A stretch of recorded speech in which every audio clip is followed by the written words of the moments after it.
today.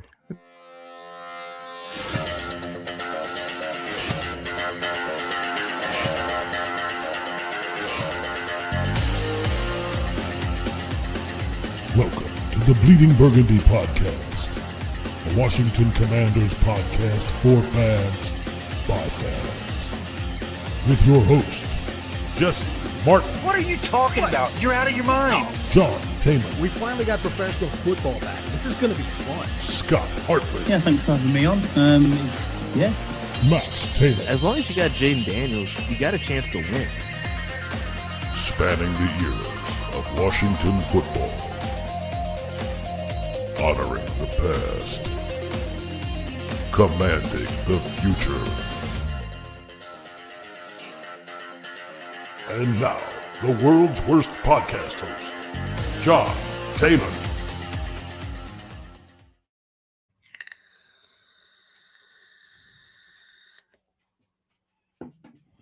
Oh, since John is on mute. John, he's the world's worst podcast host because he's on mute. Jesus Christ, John. Well, hell, man, it's a Saturday afternoon, and I am the world's worst podcast host, even on a Saturday afternoon. This is pretty damn bad. Hey, what up, Scott? Scott G says we're starting on time. So the typical lateness is due to Scotty. We didn't want to say anything, Scott, but the dude has a punctuality problem. Those lists don't make themselves.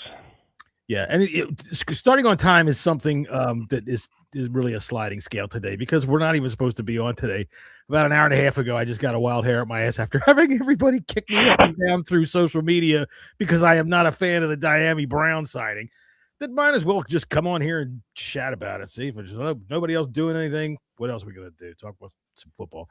There's my good friend over there from Southeastern Virginia. He's not doing anything today either, so we're going to talk some football. There he is, Jesse.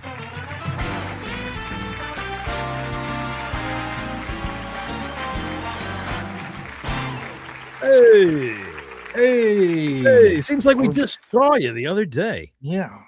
It's long time no see situation. How you boys doing?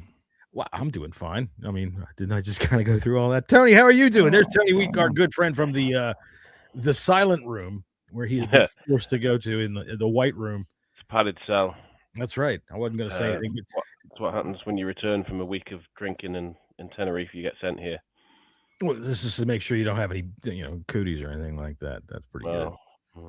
So, hey, man, how did you like the week of free agency? We didn't get to talk to you last week. I know. I felt like I missed out because that's like one of the best weeks of the year to be a part of, and I was sat drinking beer, watching the sun go down. Yeah, hell of a week. I mean, absolutely. We'll get into it, but delighted overall.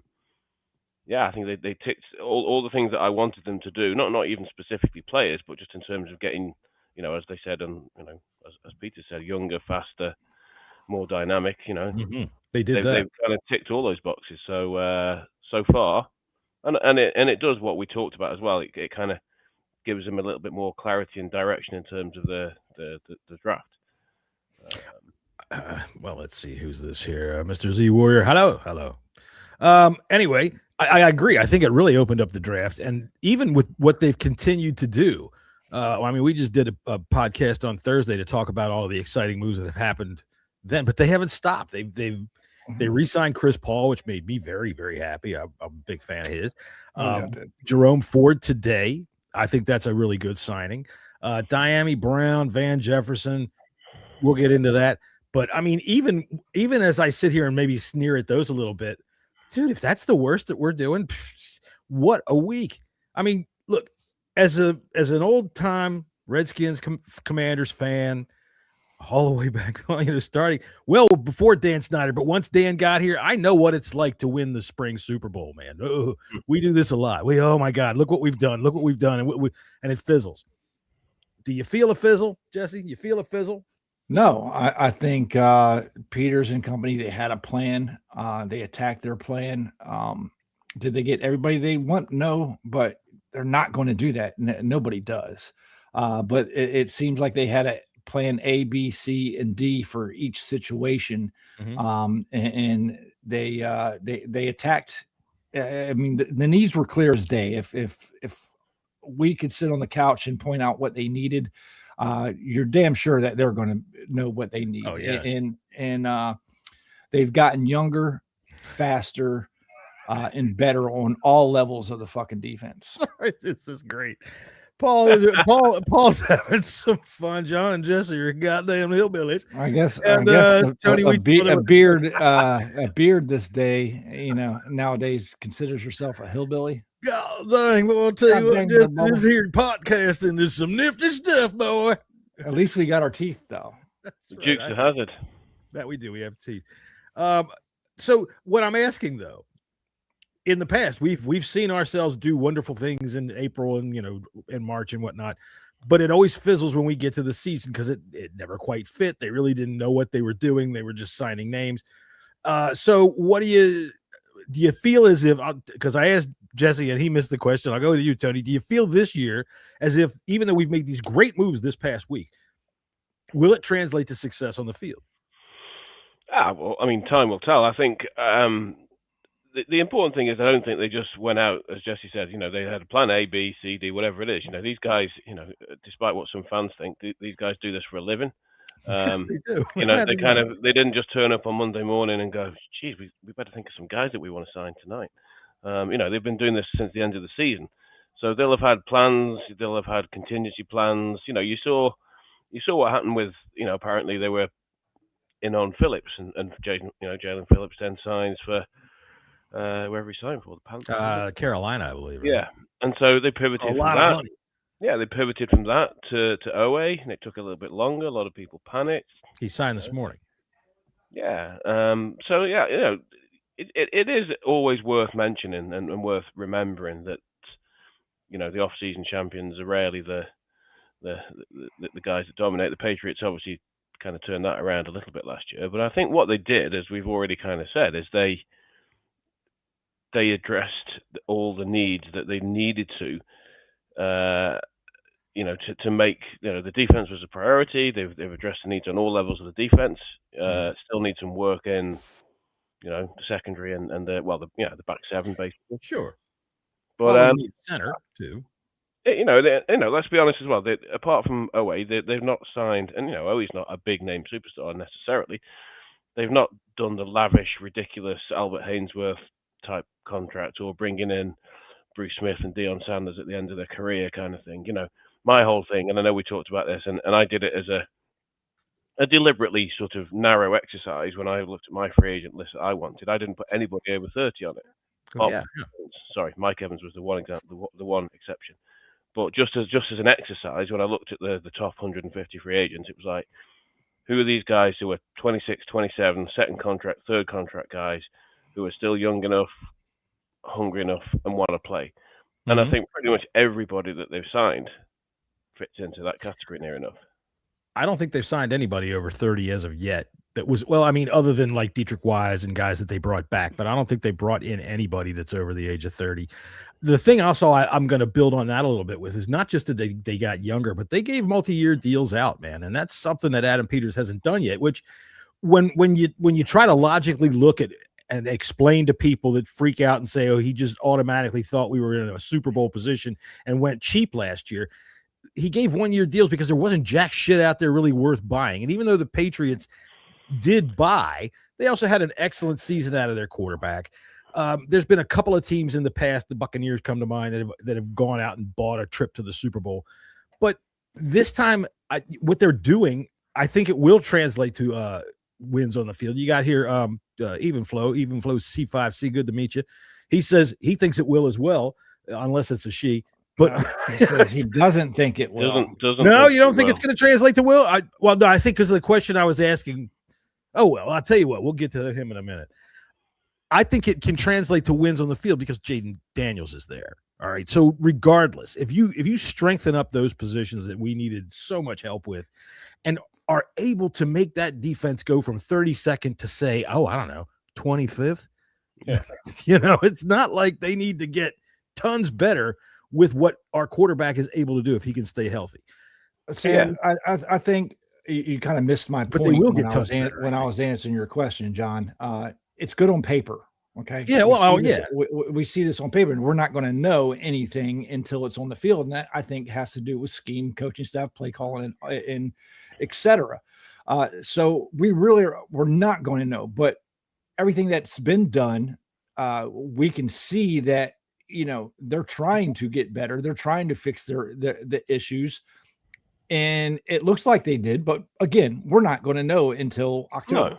Well, I I mean, think there's so many variables that go into whether it's going to translate into winning. Right. Jesse's touched on a few there. You've got everything else, injuries, third downs, all the different variables that were great in 24 and terrible in 25.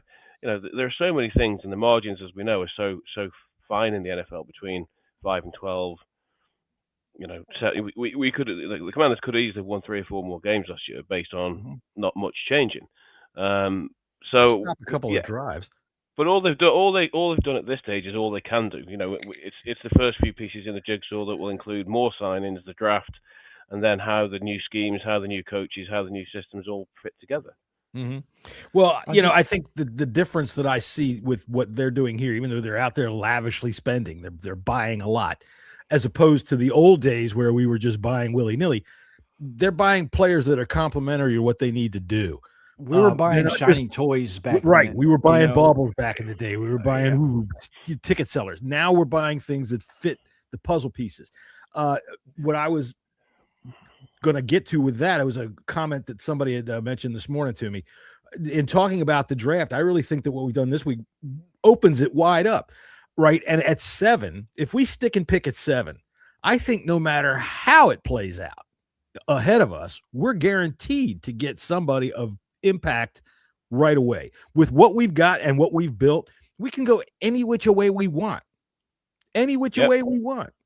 Yeah, there's some you're right. It's whoever is the highest on their board at the time. I mean, I don't see an offensive lineman being picked, but who's ever is the highest on their board. I will say the one thing that is just in the back of my mind worries me a little bit. When signing all these players, the one thing that hasn't really been addressed is pass coverage. We got a lot better in stopping the run, which with pretty much all of our defensive picks, all of our picks were really focused on stopping the run and getting to the quarterback. But who's going to cover the receivers? Last year, Mikey Sanders still, Marshawn Lattimore, and Amos to an extent, but even though I think he was our best cornerback, weren't very good at it. Take that with Quan, take that with Will Harris. I know they like Will Harris. I think Will Harris was the most active out of our back 7. And was the best trying communicator. To make up for all of Quan's mistakes. That's true. and was the best communicator at back there. I could clearly hear him on television a lot of times going, "What the fuck are y'all doing?" Yeah. The players that we brought in, Chanel and the safety that we brought in, they're not known for their pass coverage at all. Cross isn't bad. Cross has got good speed too. He can do a lot of things. But when you say stopping the run 100%, but getting after the quarterback will make that back end better. Makes your secondary Amik Robertson better, came along, right? Amik Robertson was our first signing. I think I said his name right. Yeah. He was our first signing. So if you're looking at him, Sanderstill, and Amos with a pass rush now, with somebody that can get after them and make it so that they are not able to just freaking stand back there all doggone day and do whatever they want, or pick on the linebacker who can't cover anybody, since we've got guys now with a little bit more speed there. I think that's going to make the difference. And, they've got Mansour in for Mansour Delane is in for a visit today, right? I think, or they're going to get top 30. He's a top 30 visit. So he's on their list. They really can go a lot of different ways with what they do in the draft. At this moment, personally, I'm hoping wide receiver, but that's at this moment. With what they do, who knows? I'm thinking, Jeremiah Love is in play big time, but then they go sign Jerome Ford today, and I'm looking at this committee thinking that ain't too bad. I don't. Go ahead. You don't think so? You don't think that precludes not drafting Love? I don't think so. I mean, if you look at the deal for what's Rashad White, $2 million, 1 year, and I think Love is 100% in play. I think they're less than that. Yeah, they're protecting themselves in case he's not there. I think he's the target at 7, and if he's not at 7, then they're going to try to trade back. I don't think any of these wide receivers are worth a top 10 pick. So we could very well could go defense. Go ahead. I think they've not boxed themselves into a corner there, because if they didn't get the edge that they were looking for, right? And you have to assume that they were looking for one of Phillips, Owe, or a couple of others. So they've got one of the name edges that they wanted. Right. And they've also got some good depth. They've got Chase on, and re-signed Wise, and what's the guy from the Chiefs on? And how'd you pronounce his name? And the other edge anyway. The official name pronouncer of the Bleeding Birdie podcast is off having himself a weekend. Where's Scott when you need him? Yeah, but again, none of those defensive ends are on the roster after this year. So I can definitely see them going DN in the draft as well, too. I don't see that being 100%, out of the question. 100%. Well, that's why I say, when you look at 7, we can literally go with the BPA that falls to us and be able to, I don't want to use the term fill a need, but the puzzle piece fits, for what we need to do. Because I don't care what anybody says. BPA and need go hand in hand and hand in hand. You can't think of one without thinking of the other. It's just impossible. Because, like you said, Jesse, you're not picking offensive line, right? Yeah. Even though the best guy might be an offensive lineman when it comes time for us to pick. But, so need does always fall into play. And where we're sitting right now with what they've done this week, you would think they're probably going to go offense. But it really doesn't matter at this junction. I mean, we whatever they want with whoever falls to them. We could, the way the roster's set up, we could use an extra edge rusher. We can use an extra cornerback. We can use an extra linebacker. We can use an extra wide receiver. But again, the value of the place, just a wide receiver fact. I think the best wide receiver is the guy from Arizona, Tyson. He's got some injury issues. Is he a top 10 pick? Maybe. Is he a number 1 receiver? Like, is that a number 1 worthy? I don't think Tate is. I think he's maybe a 1B, most likely a wide receiver 2. So, like, to me, in my opinion, you're picking a wide receiver at 7. He better be the heir apparent to Terry McLaurin. Well, that's also got to be thought of, But for me, if the guy is at 7, I don't like this notion of, okay, at 7, you have to pick. I was chatting with a new acquaintance out there on X today about how at that place right there, I want a guy that's going to be in contention for all pro all the time. Well, so do we all the time. But if that's, you can miss the perfect guy for what you have to have. Right? Happens every year, you can miss that guy. And I want that guy that's that puzzle piece that falls right in there and the whole picture comes together. That to me is worth number 7. If it gets us what we need, I don't care about all of that ancillary stuff that you're trying to add this value to it that's not really tangible. Does that make sense? Am I making sense? I should. Yeah, I haven't even had a drink yet today. Not even drink. Well, if they're going to go, like you said, they're not going to go offensive line. They're obviously not going to go quarterback. But if whoever the best player on the board is at 7, they're now freed up to be able to pick because they're not absolutely requiring themselves. Yeah, so I don't think into one or two players still got a big hole in it. Yeah, but I don't think. I think if you are just at that point where you can say, right, well, we picked the best player available. I don't think Tate, Tyson, Lemon are going to be Delane, any of the other corners, McCoy. I don't think they're going to be rated higher on the board than some of the guys who are going to be left because you can be pretty sure with the way that the tackle market is and everything else now, and that one of the edges, Styles, Downs, Love, one of those guys is going to be there at 7. Has to be. Just mathematics. Yeah. Mathematics tells you one of those guys has to be. And they're going to be high. They're going to be higher, I would imagine, on their board than any of the corners and any of the receivers. Now, I could be completely wrong, but that also kind of puts you in a catbird seat for a trade back. Yeah, that's exactly what I looking at the board and how we set up in free agency. I would probably lean on going that way if Love is gone. Mm-hmm. Or somebody wants to come up for Love. And like for me, like Love, I just think he's the best player in the draft. He's immediate impact put in there. And he's last year. He didn't impact shit. So how about this? Sorry, go on, John. You go. No.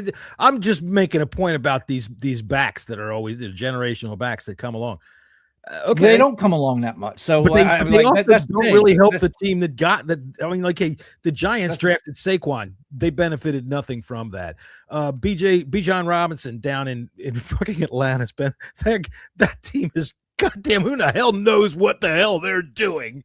And poor Bijan, he's stuck. I mean, he's half their scoring. Ashton last year was going to be like, oh my god, Saquon was too. And for a team that's lack of weapons.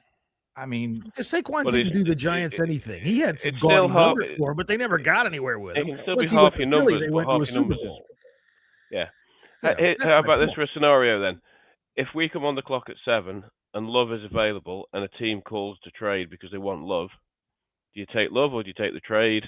Depends on what the trade is. Let's say, fair enough. Yeah, fair enough. But if the trade is from somebody who's, I don't know, 15th or 16th. Thank you, just Washington Football 6547. Thanks for subscribing. Right, absolutely. Yeah, man. It says we'll give you pick number 48, middle of the second round, to move up, and we drop back to 15 in the first round, pick up a second at 48.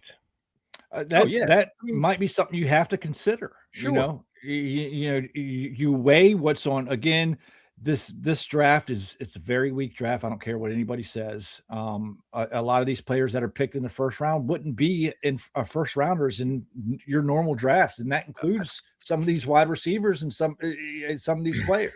It's facts, man. Where's my Jesse the Amazing Swami? Where's my animation? I mean, I get what you're saying. I understand. There's like five players that are actually considered first rounders. Okay, but here we go again with to me, which is where we lose track of reality, because we take these guys at their word that this guy might not, he shouldn't be a first round. And fuck if they know. First round talents bust all over the place. Guys from the back come up and fucking do awesome, amazing things. And then these same guys that told us all that shit give us grades on their draft picks, because it drives me bonkers, the circle of how the hype goes. All right. We all got hyped up on all these players in free agency. And then they're these same guys that hyped them all up. Now they're going to grade the teams on what they did before anything is ever done. So there's always this level of there's a consensus ranking, and that's the reality of it. And this is what you're looking at the tea leaves. Well. You're looking at the future. These consensus ratings, they're still pretending they can future based on it. That's all I'm saying. But still, you have to base the value of these.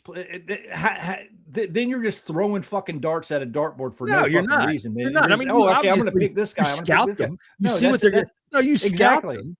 But we have the 7th pick, and I'm not one of these people that's going to sit here and say, well, none of these guys that are sitting here are worth this pick. If that guy that's sitting right there is worth it to me, if he fits my puzzle, then he's worth it. That's my point.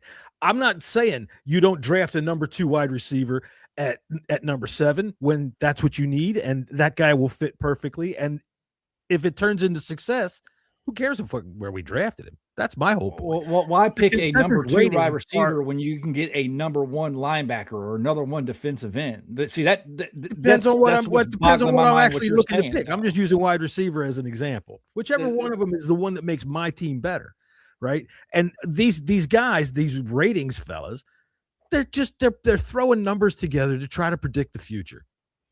I mean, they're taking the words that they get from scouts and the NFL. They're not just making this shit up. Trying to predict the future.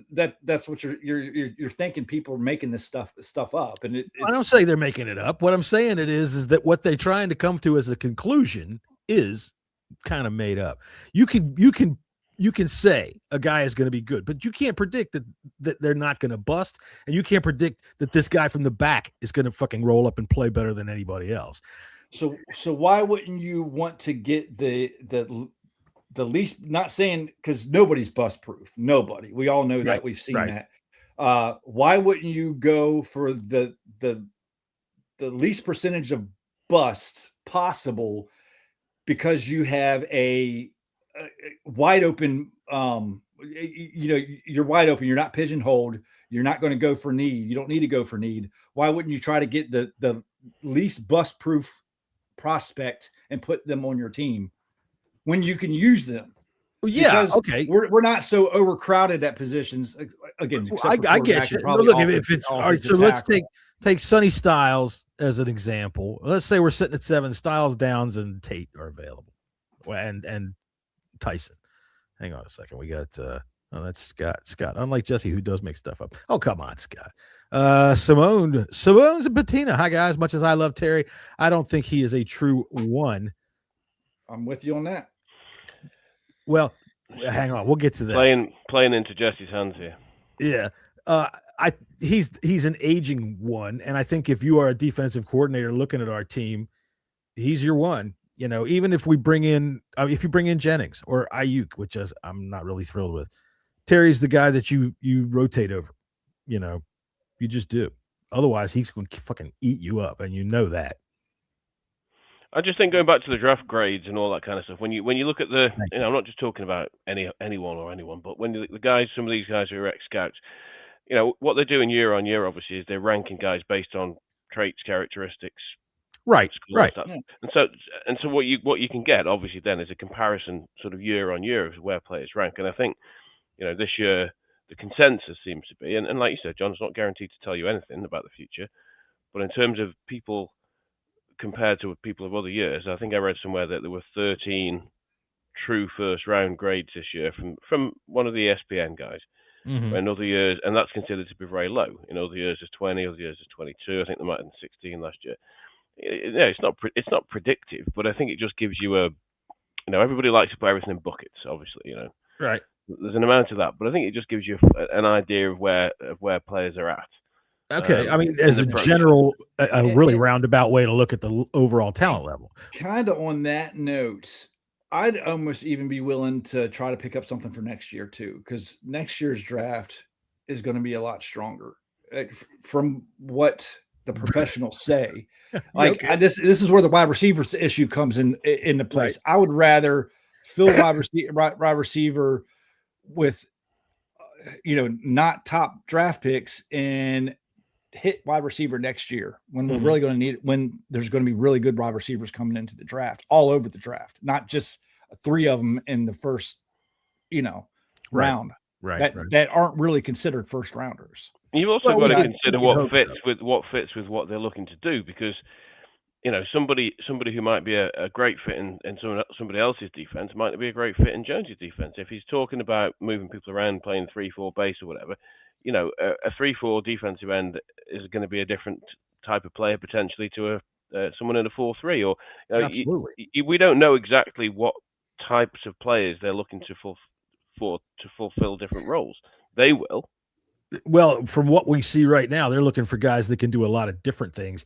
And one of the things that we mentioned on Thursday that I really like is that they can come at the quarterback from anywhere right now.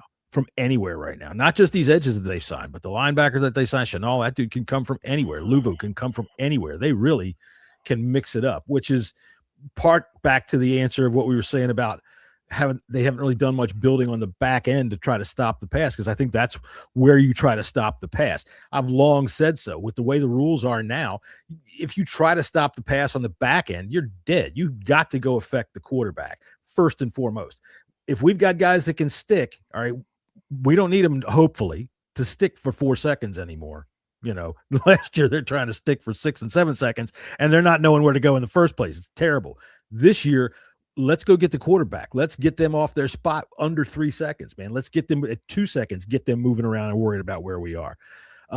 Washington Football wants to know, are we going wide receiver at 7 or just keep building on defense? I think that's what we've been talking about, that we're wide open. We can practically do anything. And I think that really the little tiny argument that we just had right there is just, I'm not saying that these guys don't know anything, but for first round level talent, whether this year has it or not, this year is where we're picking. This year is what we're in. This year is where we have to do what we need to do for what we have. If you understand, and I think it's like, based on that, I think it's pivotal because of the lack. It's lacking a little bit of talent, as in other years. Most years. I think you're in a spot where you can do a whole bunch, but you want to be right. You want to make sure that you want to make sure that you get that special player at 7, because you're less likely to, just the percentages of nailing the pick it might be a little bit less than in years past. Does that make sense? Yeah, it does. Bluest to blue chips, Ohio State wide receivers. Just to finish up on Right. that, on the question, I don't think I'd be surprised if they take a receiver at 7. If they somehow manage to engineer a trade back into the middle of the round, then I think that's a lot That's more where I'm at likely. there, But at 7, I would be very surprised given who is going to be available at 7. Whichever way the board falls, 1 to 6, take Mendoza off it. So you're talking about 5 more picks before the Commanders select. Yeah, You know, I think it's Downs, not Downs, but I think it's Bailey, Styles, and Love. I think it's one of those 3. I don't see Downs. I think Downs has gotten a lot of hype, but teams just don't pick safeties in the for They top don't. 10. But see, that throws everybody in a bin, and I just don't think that is fair to the player. I'm just going off the law of averages, man, and I got you. what happens. You know how teams value. I get it.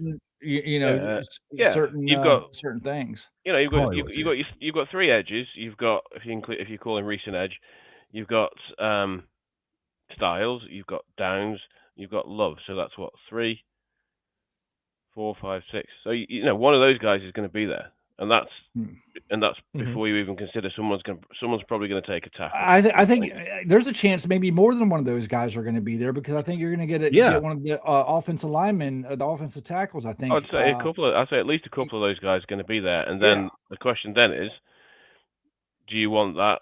Do you get a trade offer, or are you going to go off your board? Because I'm guessing that they're not going to have a receiver ranked above some of those guys.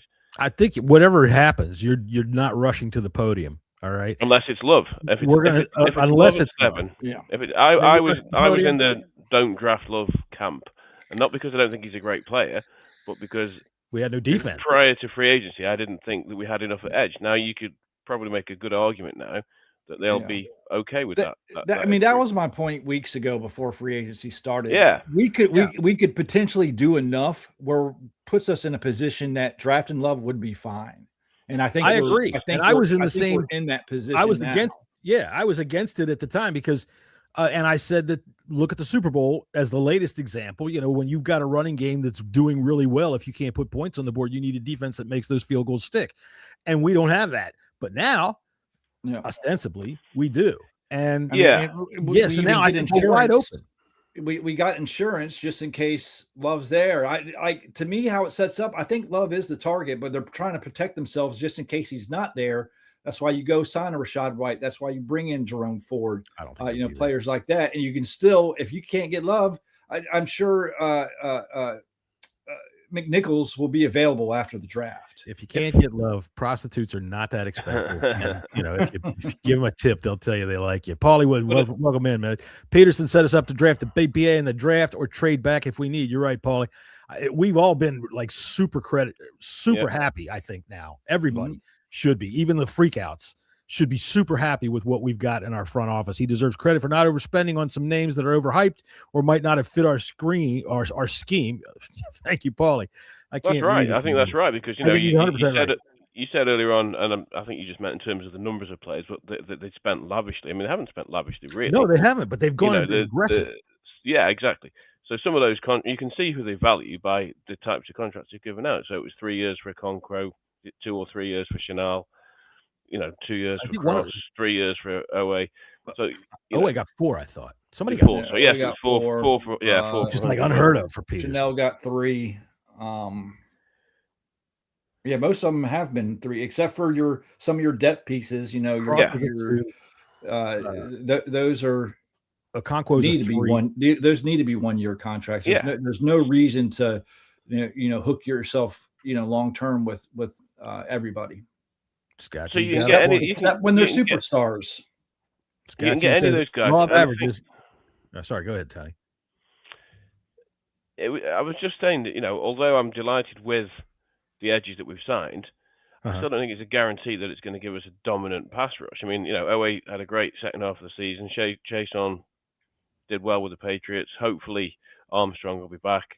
But if Bailey's still there at 7, or if Bain is still there at 7.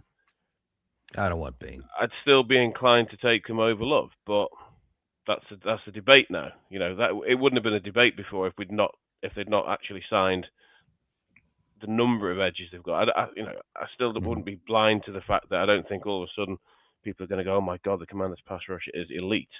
No, it might be, but no, it's elite is no. But you know what? From what we were, I'll take competent. Oh, absolutely. That's what I'm looking for. Absolutely, 100%. I think an underrated signing is Tim Settle. That's a 3-year deal too. And Scott G points out that 3-year deals are now 2-year deals, basically because of how the guaranteed money splits out. That's right.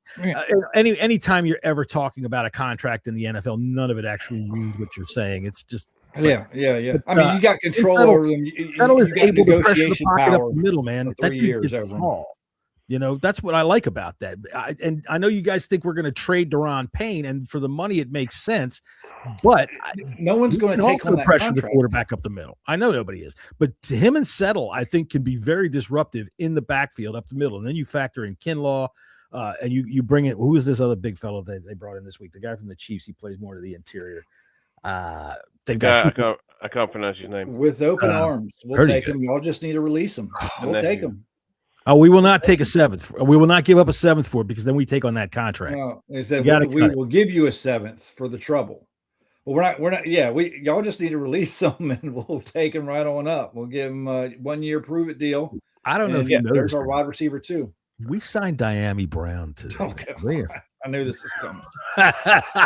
Yeah, I don't have any issue with the Brown signing because so we'll talk about him in just a second. Let's go on a couple of that we've since Thursday that we talked about that we're happy with. Chris Paul, we're all good and happy with that, right? We brought him back. Yeah, that's fine. Yeah, very happy with that. You think he's still our left guard starter, right? They never bothered even. I don't see why he wouldn't be. I will say this though with Paul, he's big, he's physical. I do think he's going to get some competition from Coleman. And the fact that we are changing into a zone scheme. So you need to be a little bit more nimble as an offensive lineman. And I'm wondering how he's going to fare doing that. We'll find out. Yeah. I think he was a lot better last year in getting out into space and making that second block, which was what the knock was on him coming in. And I'm going to credit John Keim for telling me that that's what the knock on him was coming in, was his execution to the next level was not stepping forward, which is why we hadn't been seeing him. And then last year it came together. So yeah, if he can do that, and honestly, when you're talking those zone run schemes, man, the way they cut back into those freaking holes from the backside with his big fat ass sealing it off over there, ain't nobody getting through there. I'm telling you right now. I'm just saying this based on, I don't know, just general perception. That man's got the biggest rear end on the eastern seaboard. You can take any fat woman from Walmart you find. His ass. You should look, this week. I'll say something else that's fat. I mean, listen, I found out this week that our newly signed linebacker Leo Chanel was the 15th kid of his parents. His mom didn't know she was even pregnant with them, and one day he just plops out. And something's she's dragging fucking a baby by an umbilical cord because she didn't feel him come out. She's just walking around with it. Walking around, motherfucker. Kids. That's why he's so tough. All right, that's why he's so tough. I gotta say, him out like a pea shooter. I'm glad he's tough, and I'm glad that helped him out. But Jesus, the father needed to freaking have a hobby, man. To buy that man some something to whittle, something. Oh my God. It's not Philip Rivers. That woman, Jesus Christ. Yeah. I was like, what the? How does that even happen? How can you even do that? Even, seriously, that's insane. Just going back to the receiver thing for a minute. I'm still interested in how it's going to work out, because obviously the Ayuk talk sort of continues. You know, we're heavily linked with Juwan Jennings, who's still out there, and obviously Brian Thomas Jr. is being made available for trade. So, and I look at the signings they've made, and I think it's still lacking something. So wide receiver is not answered yet. And for my money, I don't want to wait on the 49ers and the games they're playing. Brandon Ayuk, look, man, I think that their plan is to draft, but that's just me based on how they've done this right now. I don't see Adam Peters really going and saying, okay, we're going to play your game, San Francisco, and just wait it out. We're not going to let it go that long. And we shouldn't let it go that long. And if you're the 49ers, why would you just let him have Why would you do it? You don't have any Well, reason to we help have us or what him. 5 receivers on contract right now. That's it. Yeah. Yeah. The 2 receivers that we just signed are expendable. They might not even make the team. Absolutely. Van Jefferson? Absolutely. Van Jefferson. Do you know what I Van Jefferson's fully name always reminds me believe- of? He sounds like a guest star on Different Strokes. I fully some believe dancer that from the past. Ayuk is in the cards somewhere, but they're not going to just rely on Brandon Ayuk. I mean, they're not. They do have a plan somewhere else, whether it's drafting gotta be the somebody draft. or there's still receivers on the market. Not too many. I mean, Hollywood Brown might move you on a number 2, but it's really starting to dwindle. Tim Patrick, Hollywood Brown, Keenan Allen. I mean, Stephon If Diggs. you got to go There's Keenan Allen definitely. for 2. I mean, there's 1,000-yard for 1 year. receivers still on the market right now. I mean, we're looking at them. Those are 1-year rentals, and that's just kicking the can down the road. And if that's what they feel is necessary, I wouldn't really mind Keenan Allen. They might have to. And that's okay if they do. It really is. I don't see a big issue with that. But I think with the talent of Brandon Ayuk, just before his injury, he was classified as a top 10 receiver, a true bona fide top 10 receiver. Why wouldn't you take that flyer? I think it's silly not to. He wants to play here. You get him on a 1-year deal of a contract. Mm-hmm. Try him out for a year. Mm-hmm. He could be the heir apparent to Terry.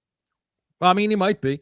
And I would not be against trying out that 1-year deal. But then again, if we let him walk on down the road and go to play in New Orleans, I wouldn't be too sad about that either. As far as our signings today, Diami Brown, welcome back home, I guess.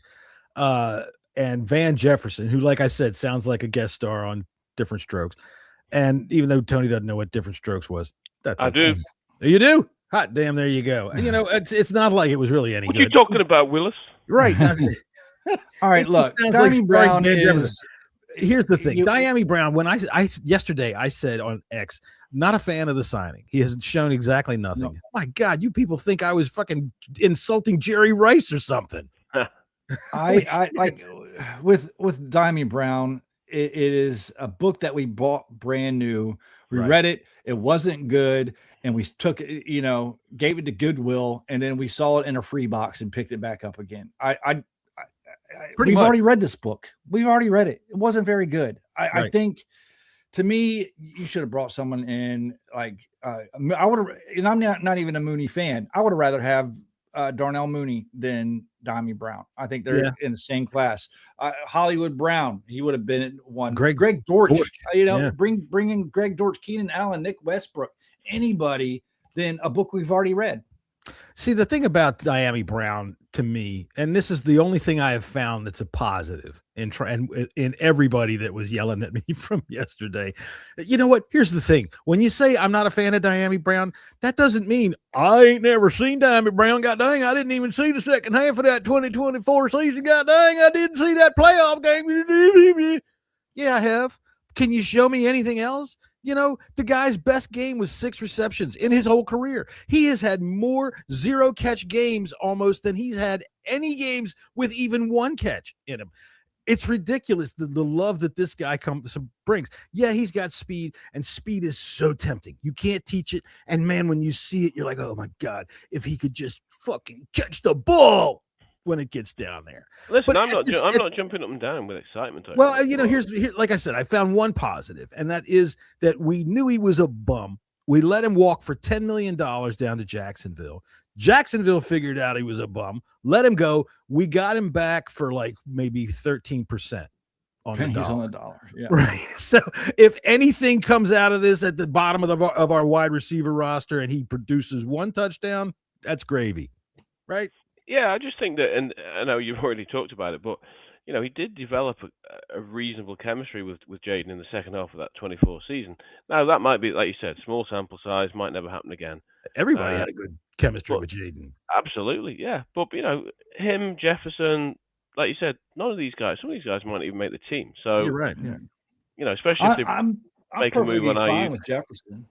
Jefferson's got a Super Bowl ring. He was with the Rams. I the guy's think made he's plays solid, in the NFL.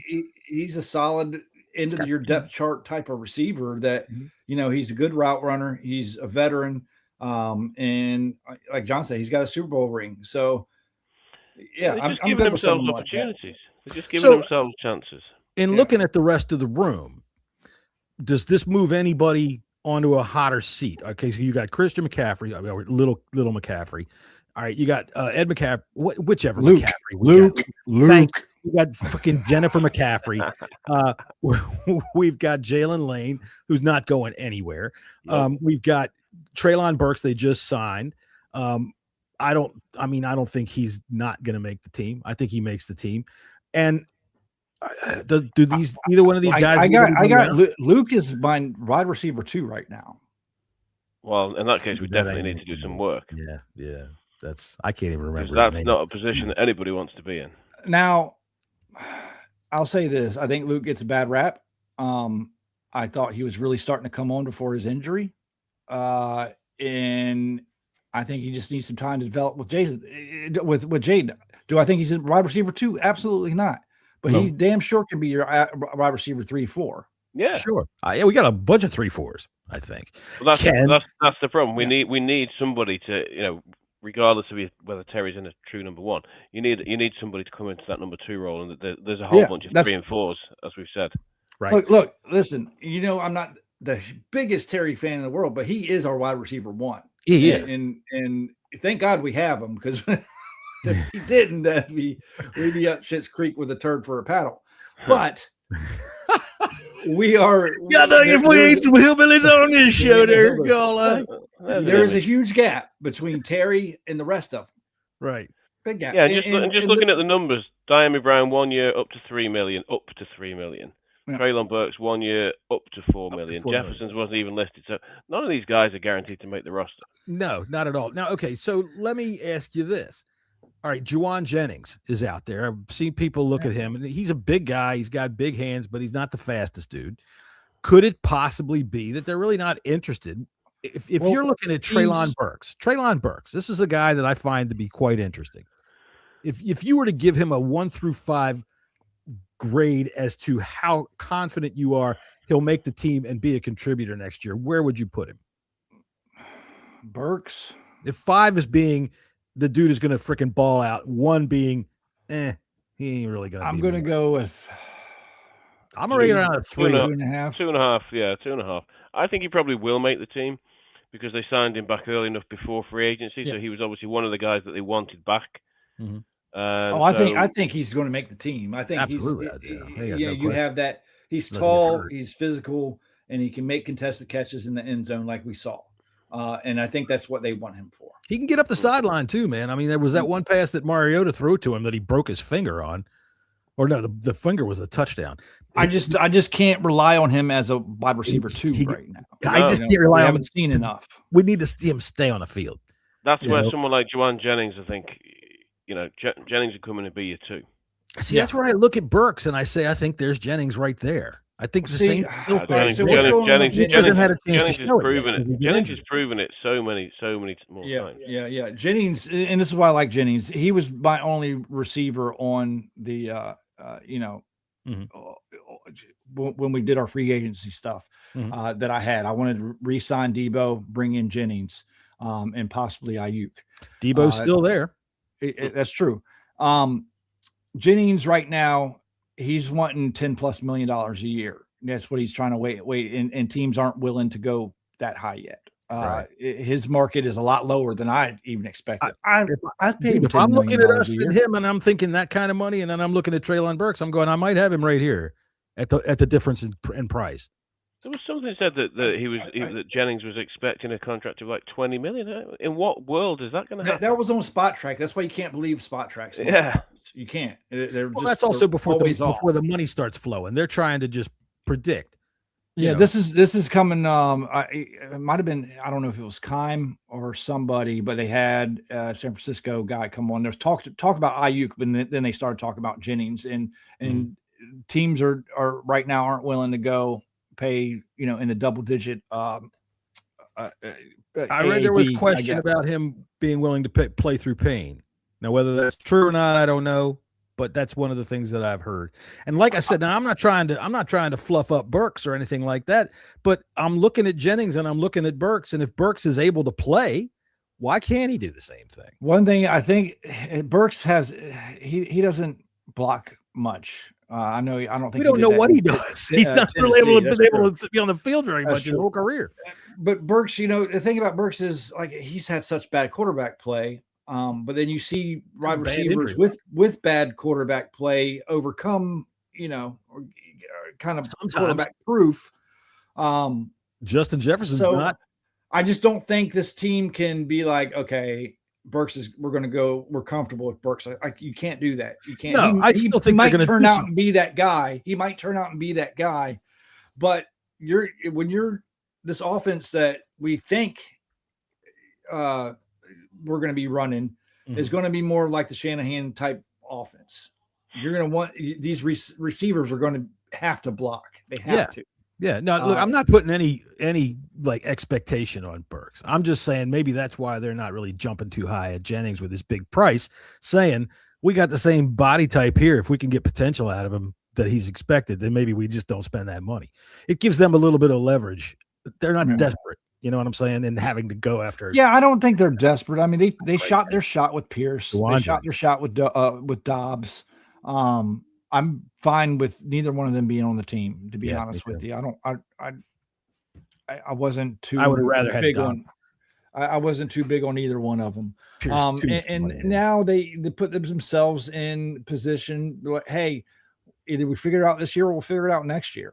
It's. I think like signing Chig really helped the passing game out. I think immensely.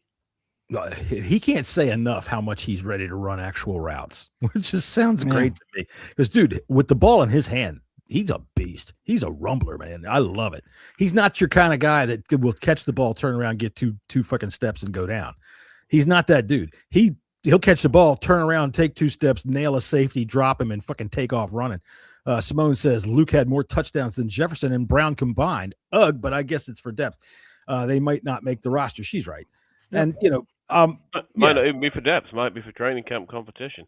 Just breaking news, by the way, bad news. Josh Johnson has signed for Cincinnati. I saw that. And bad for Josh. It's too bad for Josh. He's got to go up to Cincinnati now. It's how many teams is that? Like 27? Well, that's the same. He's already signed for. He played for Cincinnati apparently in 2013. Yeah. Well, I'm talking about total contracts he's signed. Total. Right, sorry. Don't know. Freaking a lot. Dude, he's going to have a little something in the Hall of Fame. He really is. He's a little something about the most traveled journeyman in NFL. Yeah. So, all right, I'm thinking about the running back room now. We signed Jerome Ford this morning. We signed Rashad White last week. Yeah. Obviously, we think that Love is still in play. A lot of people thinking he's the BPA there is, period. Yeah. So if we go with White, Ford, and Bill, I'm not too upset with that as a committee. How do you feel about that? I'd be reasonably okay with that. I think it's a better committee. I mean, I quite like C-Rod, but I'm not too upset to lose C-Rod. I think, you've got White who's proved to be quite dual purpose. He can catch the ball out of the backfield. He can run. Bill obviously had some dynamic games where his running was outstanding. Obviously, he's got to look after the ball better. He's got to protect better. He's a kid. So he's got that to come yet. And Ford, Ford can do a bit of everything. He's quite strong. He's just for a relatively small package, he's quite a strong guy. So I think as it pertains to some of the other positions, I think they've done enough now where they can go into the draft comfortably enough to say, well, if this is what we're going to end up with, we'll be okay. I think receiver wise, they're probably not in that position. So I think that's right. But you have that difficulty then of saying, well, you don't really. Is it worth picking a receiver at 7 based on who these guys are? Now, they might have Tate or they might have Lemon or Tyson. I mean, like you said, Tyson was probably the top dog a few months ago, and then obviously the injury stuff became more prevalent, and that's a red flag. So who knows? Well, I think Jesse, we started talking about the backfield. If we ended up going in the season with Ford, Bill, and White as our committee, I'm all right with it. I think that's I agree think with Ford you. brings a bit of a thump to him. You're right. He is a small package, but he hits like a freaking ton of bricks. Mhm. There's guys that Yeah. are like that. And he can catch. He's got really good hands. So there's a lot of more dynamic addition with these two lower end free agent backs, I think, that gives our backfield a little bit more pop. Absolutely. White, I like it a lot. And I want to keep developing Krosky Merritt. I think that the guy's got talent, man. I really do. And I don't care whether he was a 7th rounder. I don't think that makes a bit of difference. Well, it doesn't matter now. He's not. No, he's not. Yeah. He's a second-year NFL player is what he is. So Yeah, I'm you're happy. I think you're absolutely right. It's a very good possibility. We go in. I think it's that's why we brought in the Ford What's up, is to protect, like kind of insurance in case I think they insured themselves for multiple situations, whatever happens in the draft, and that's include bringing in Ford. And if that's the case, then we're going to be just fine. And you're right. Bill can develop into a really good back, or he could be, we'll just say, just give the example, Tyler Algier, good back. What was he, a 5th or 6th rounder or something like that? Yeah. And he could be successful and being that type of back. That still remains to be seen. But yeah, we could be fine going in with our backfield.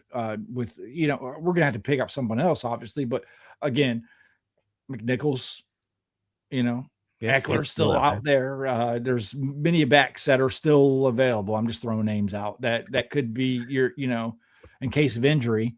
Eckler. Sure, we still have Edwards. Didn't we sign him to a futures contract? The kid from Michigan? The kid from Michigan. I think somebody poached him off of our practice squad last year, but I'm not 100% sure. James Jones, welcome to the show. He says it's a good, decent room, and I agree. I think it's a decent room. It's not Is it spectacular? No, it's not a Gibbs Montgomery, but you don't necessarily have to have that.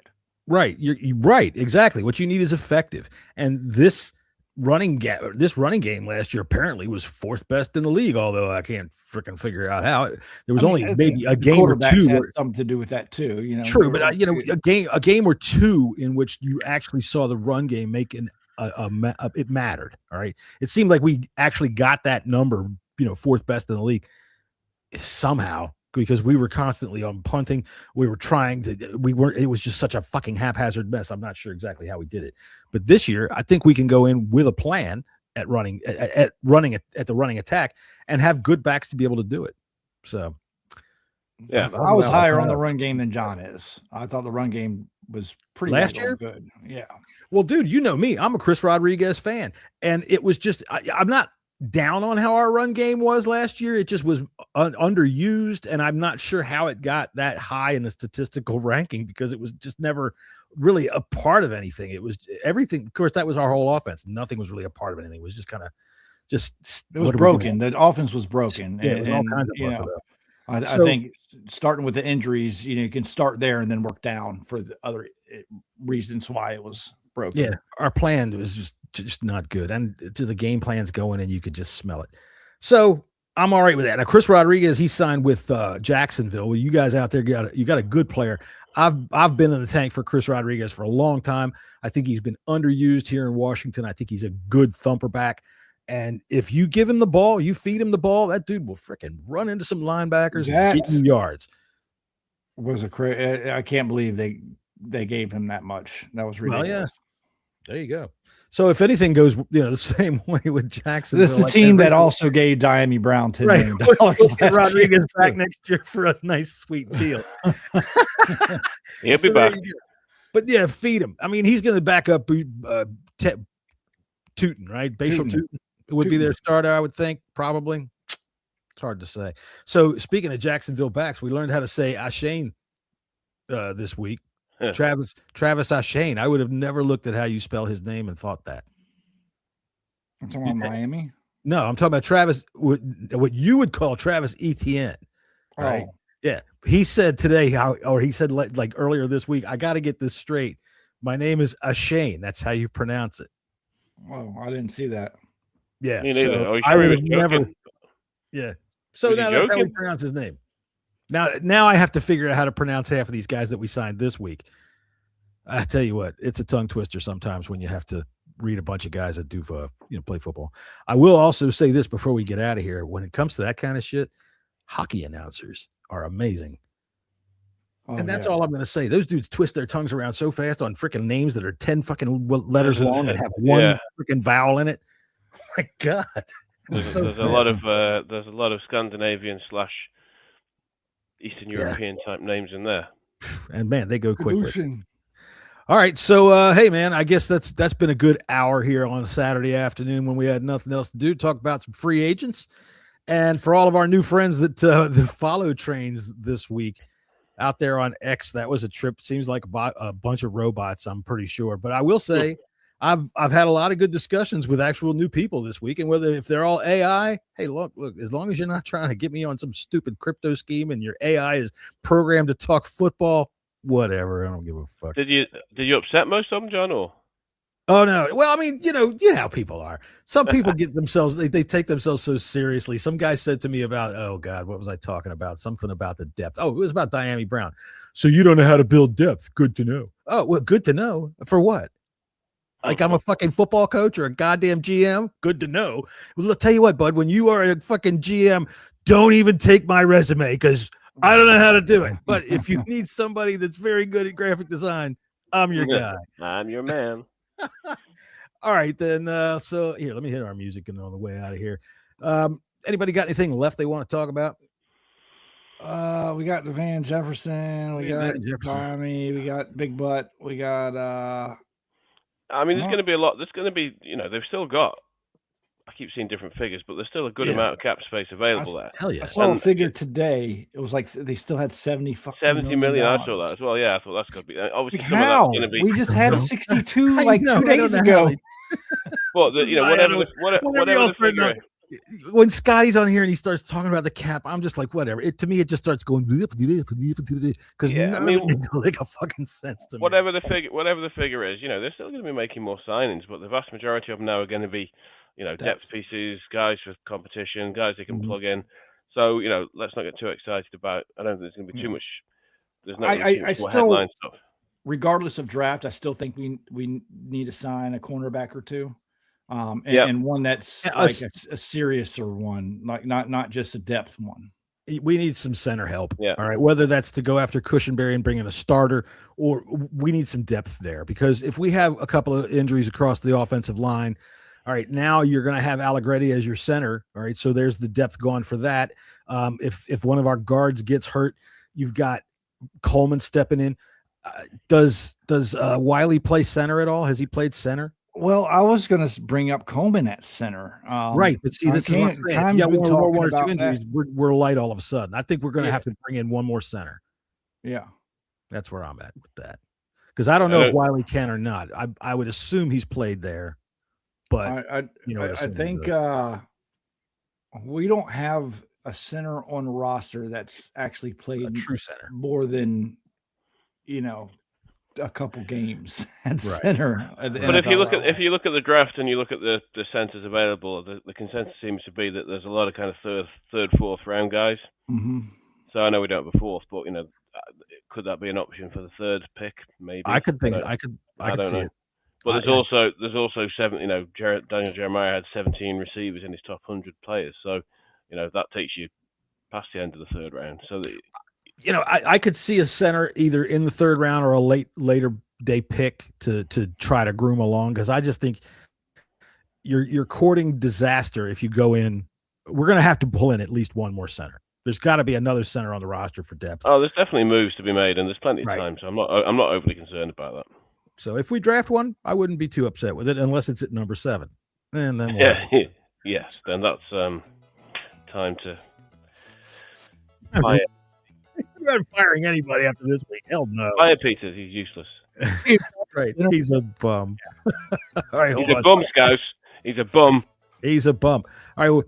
we're not pulling out any names, but look, man, a lot of you people really did freak out this week, and that's quite all right, man. That's what fans are for. That's what It was all a moan fest. Look, I was listening to the radio. I don't know if I said this last time or not. And listen, 11 minutes into free agency, Oh, I people know. were calling for Adam Peters' fucking head. I Twitter know. was meltdown. Our other chats were melting down. dude. It's like surfing in the sewer, just freaking going down through that. And most of those people are hiding now. They're not even coming. Hey, that's all right. Look, here's what I always say, and for all of you people out there that are yelling at me about Diami Brown, first off, most of you are really cool people. If Diami Brown catches a touchdown, I will happily give me some crow nuggets. I'll eat that. I don't give a fuck. If the Commanders do well, I don't give a shit. If I was wrong back in March when I said I don't like this signing, whatever. I'm happy if the team does well. So there you go. That's the way that's going to be. I'm not sure when we'll be back. We weren't sure 2 days ago, and now we're back today. So I'm guessing, let's say Friday. Yeah, probably Friday. We're going to have a couple of guests coming on here. We're going to have the last tier of free agency should be wrapping up right around then. We can really start to think about draft talk. I know our friend Deuce wants to come in and talk with us. Ken Johansson wants to come in and talk with us. My new friend Lucas from 14 Rings Podcast, he wants to come in and talk with us. We got all kinds of people that want to come in and talk with us. So we're going to be glad to have them, and we'll talk with them. So until the next time that we see you, later. Good night.